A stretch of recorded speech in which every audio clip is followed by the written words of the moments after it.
అసెంబ్లీలో తీర్మానం చేశారు. మరి యాక్షన్ ప్లాన్ రెడీ చేసేటప్పుడు మరి ఢిల్లీకి పోయేదన్నాడు. బీసీ రిజర్వేషన్లపై కాంగ్రెస్ భవిష్యత్తు కార్యాచరణ ఏంటి? అసెంబ్లీ సమావేశాల తర్వాత అన్నారు. సెషన్స్ కూడా ముగిశాయి. త్వరలో అడుగు పడుతుందని బీసీ సంఘాలు ఎదురు చూస్తున్నాయి. అసెంబ్లీ సమావేశాల్లో కాంగ్రెస్ సర్కార్ 2 కీలక బిల్లులను తీసుకొచ్చింది. ఒకటి బీసీలకు 42% రిజర్వేషన్లు, రెండోది ఎస్సీ వర్గీకరణ అమలు. ఈ అంశాలపై కీలక నిర్ణయాలు తీసుకుంది. స్థానిక సంస్థల్లో 42% రిజర్వేషన్ కల్పిస్తూ బిల్లుకు ఆమోదముద్ర కూడా వేసింది. అయితే బీసీ రిజర్వేషన్ అంశం కేంద్రం పరిధిలో ఉంటుంది.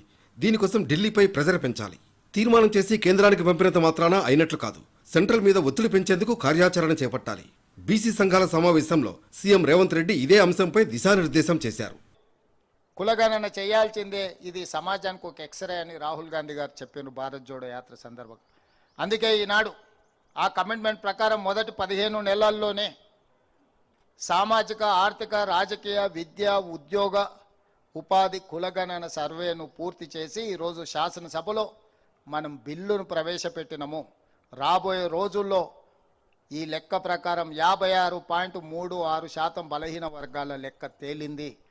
వాళ్ళకి 42% రిజర్వేషన్ ఇవ్వాలి అని ఈరోజు మనం చట్టం చేసుకున్నాం మన శాసనసభలో. ఢిల్లీలో ఆందోళనలు ఓవైపు చేపడుతూనే రాష్ట్ర స్థాయిలో ఈ అంశాన్ని అన్ని పార్టీలతో చర్చించి అఖిలపక్షం ఏర్పాటు చేయాలని సర్కార్ భావిస్తోంది. ఇటీవలనే అసెంబ్లీ సమావేశాలు ముగిసిన నేపథ్యంలో ప్రభుత్వం దీనిపై ఫోకస్ చేసే అవకాశం ఉందంటున్నారు. వెంటనే కార్యాచరణ ఉంటే కేంద్రం మీద ఒత్తిడి పెరిగి రాష్ట్ర సర్కార్ మీద బీసీలకు నమ్మకం కలిగే అవకాశం ఉంటుంది. ఈ క్రమంలో అధికార పార్టీలో నేతలు యాక్షన్ ప్లాన్ ఎప్పుడు సిద్ధం చేస్తారో వేచి చూడాలి.